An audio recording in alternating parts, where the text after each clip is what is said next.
Experiencia cristiana y visiones. A pedido de amigos muy apreciados, he consentido en esbozar brevemente lo que he experimentado y he visto, con la esperanza de que esto aliente y fortalezca a los humildes y confiados hijos del Señor. Me convertí a la edad de 11 años y cuando tuve 12 fui bautizada y me uní con la iglesia metodista. A la edad de 13 años oí a Guillermo Miller pronunciar su segunda serie de conferencias en Portland, Maine. Sentía entonces que no había santidad en mí y que yo no estaba lista para ver al Señor Jesús.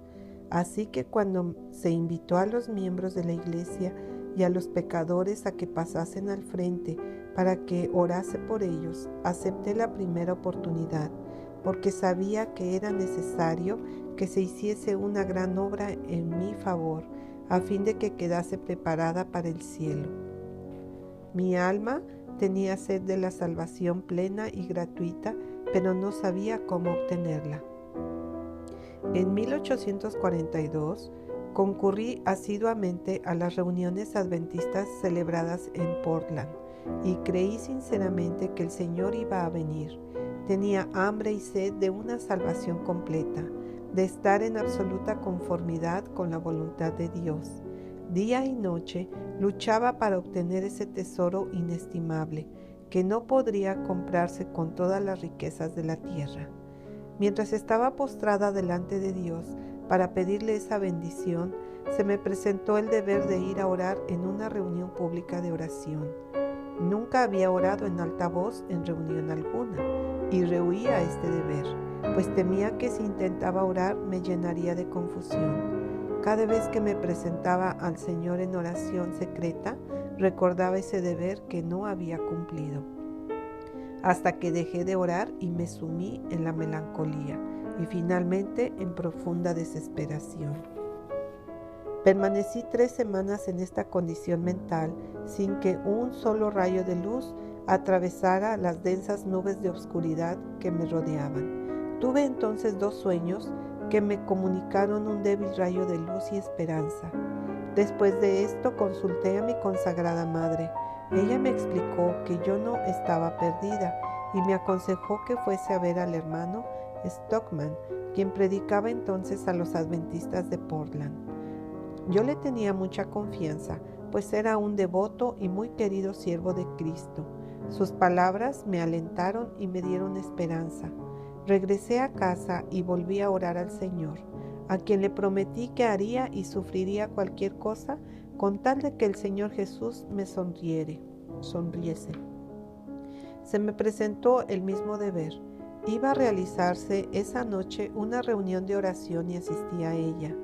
Cuando otras personas se arrodillaron para orar, me postré con ellas temblando, y después de 2 o 3 hubieron orado, abrí la boca en oración antes que me diera cuenta de ello, y las promesas de Dios me parecieron otras tantas perlas preciosas que se recibían con solo pedirlas. Mientras oraba, me abandonaron la carga y la agonía que durante tanto tiempo me habían oprimido, y la bendición de Dios descendió sobre mí como suave rocío. Di gloria a Dios por lo que sentía, pero deseaba más. Solo la plenitud de Dios podía satisfacerme. Llenaba mi alma con un amor inefable hacia el Señor Jesús. Sobre mí pasaba una ola de gloria tras otra, hasta que mi cuerpo quedó rígido. Perdí de vista todo lo que no fuese el Señor Jesús y su gloria, y nada sabía de cuanto sucedía en derredor mío. Permanecí mucho tiempo en tal condición física y mental, y cuando me percaté de lo que me rodeaba, todo me pareció cambiado. Todo tenía aspecto glorioso y nuevo, como si sonriese y alabase a Dios. Estaba yo entonces dispuesta a confesar en todas partes al Señor Jesús. En el transcurso de 6 meses, ni una sola nube oscureció mi ánimo. Mi alma bebía diariamente abundantes raudales de salvación. Pensando que quienes amaban al Señor Jesús debían amar a su venida, fui a la reunión de clases en la iglesia metodista y conté lo que Jesús había hecho por mí y cuánta satisfacción experimentaba al creer que el Señor venía. El director me interrumpió diciendo: gracias al metodismo. Pero yo no podía dar gloria al metodismo cuando lo que me había liberado era Cristo y la esperanza en su pronta venida. La mayoría de los que formaban la familia de mi padre creían firmemente en el advenimiento y por testificar en favor de esta gloriosa doctrina. 7 de nosotros, sus miembros, fuimos expulsados de la iglesia metodista en una ocasión. Nos resultaron entonces muy preciosas las palabras del profeta: oíd palabra de Jehová, vosotros los que tembláis a su palabra, vuestros hermanos que os aborrecen y os echan fuera por causa de mi nombre, dijeron: Jehová sea glorificado, pero él se mostrará para alegría vuestra y ellos serán confundidos. Isaías 66:5. Desde aquel momento hasta diciembre de 1844, mis gozos, pruebas y chascos fueron similares a los de mis apreciados amigos adventistas que me rodeaban. En aquel tiempo visité a una de nuestras hermanas adventistas y por la mañana nos arrodillamos para el culto de familia. No había excitación y solo nosotras, 5 mujeres, estábamos allí. Mientras yo oraba, el poder que Dios descendió sobre mí como nunca lo había sentido. Quedé arrobada en una visión de la gloria de Dios. Me parecía estar elevándome cada vez más lejos de la tierra, y se me mostró algo de la peregrinación del pueblo adventista hacia la santa ciudad, según lo narraré a continuación. Como Dios me ha mostrado el camino que el pueblo adventista ha de recorrer en viaje a la santa ciudad, así como la rica recompensa que se dará a quienes aguarden a su Señor cuando regrese del festín de bodas, tengo quizás el deber de daros un breve esbozo de lo que Dios me ha revelado.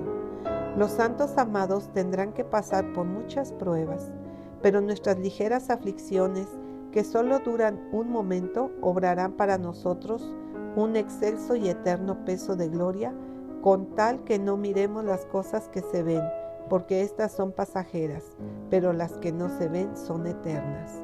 He procurado traer un buen informe y algunos racimos de Canaán, por lo cual muchos quisieran apedrearme, como la congregación amenazó hacer con Caleb y Josué por su informe. Pero os declaro, hermanos y hermanas, en el Señor, que es una buena tierra y bien podemos subir y tomar posesión de ella. Mientras estaba orando ante el altar de la familia, el Espíritu Santo descendió sobre mí y me pareció que me elevaba más y más, muy por encima del tenebroso mundo. Miré hacia la tierra para buscar al pueblo adventista, pero no lo hallé en parte alguna. Y entonces una voz me dijo: vuelve a mirar un poco más arriba. Alcé los ojos y vi un sendero recto y angosto, trazado muy por encima del mundo. El pueblo adventista andaba por este sendero, en dirección a la ciudad que se veía en su último extremo. En el comienzo del sendero, detrás de los que ya andaban, había una brillante luz, que según me dijo un ángel, era un clamor de medianoche. Esta luz brillaba a todo lo largo del sendero y alumbraba los pies de los caminantes para que no tropezaran.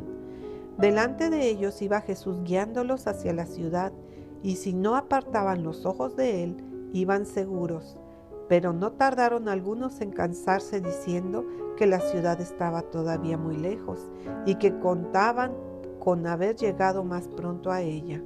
Entonces Jesús los alentaba levantando su glorioso brazo derecho, del cual dimanaba una luz que ondeaba sobre la hueste adventista, y exclamaban: ¡Aleluya!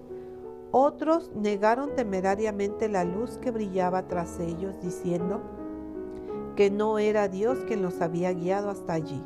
Pero entonces se extinguió para ellos la luz que estaba detrás y dejó sus pies en tinieblas, de modo que tropezaron y, perdiendo de vista el blanco y a Jesús, cayeron fuera del sendero abajo, en el mundo sombrío y perverso. Pronto oímos la voz de Dios, semejante al ruido de muchas aguas, que nos anunció el día y la hora de su venida. la venida de Jesús.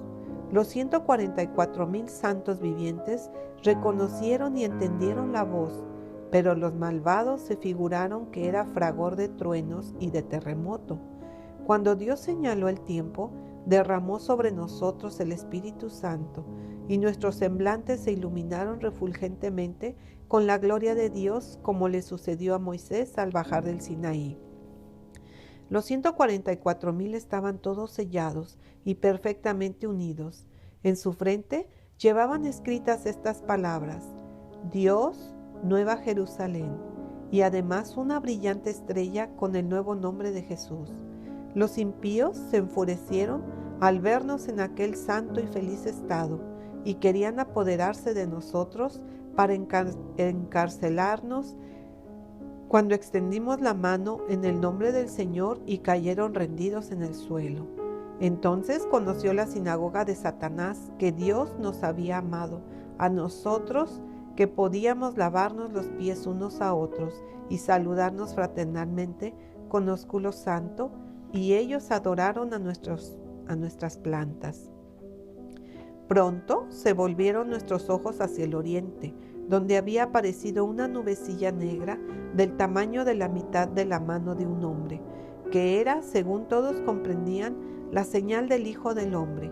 En solemne silencio contemplábamos cómo iba acercándose la nubecilla, volviéndose cada vez más esplendorosa hasta que se convirtió en una gran nube blanca cuya parte inferior parecía fuego. Sobre la nube lucía el arco iris, y en torno de ella aleteaban 10,000 ángeles cantando un hermosísimo himno. En la nube estaba sentado el Hijo del Hombre. Sus cabellos blancos y rizados le caían sobre los hombros, y llevaba muchas coronas en la cabeza. Sus pies parecían de fuego. En la mano derecha tenía una hoz aguda, y en la izquierda llevaba una trompeta de plata. Sus ojos eran como llama de fuego, y escudriñaba de par en par a sus hijos. Palidecieron entonces todos los semblantes, y se tornaron negros los de aquellos a quienes Dios había rechazado. Todos nosotros exclamamos: ¿quién podrá permanecer? ¿Está mi vestidura sin manchas? Después cesaron de cantar los ángeles, y por un rato quedó todo en pavoroso silencio, cuando Jesús dijo: quienes tengan las manos limpias y puro el corazón podrán subsistir. Bástaos mi gracia. Al escuchar estas palabras, se iluminaron nuestros rostros y el gozo llenó todos los corazones.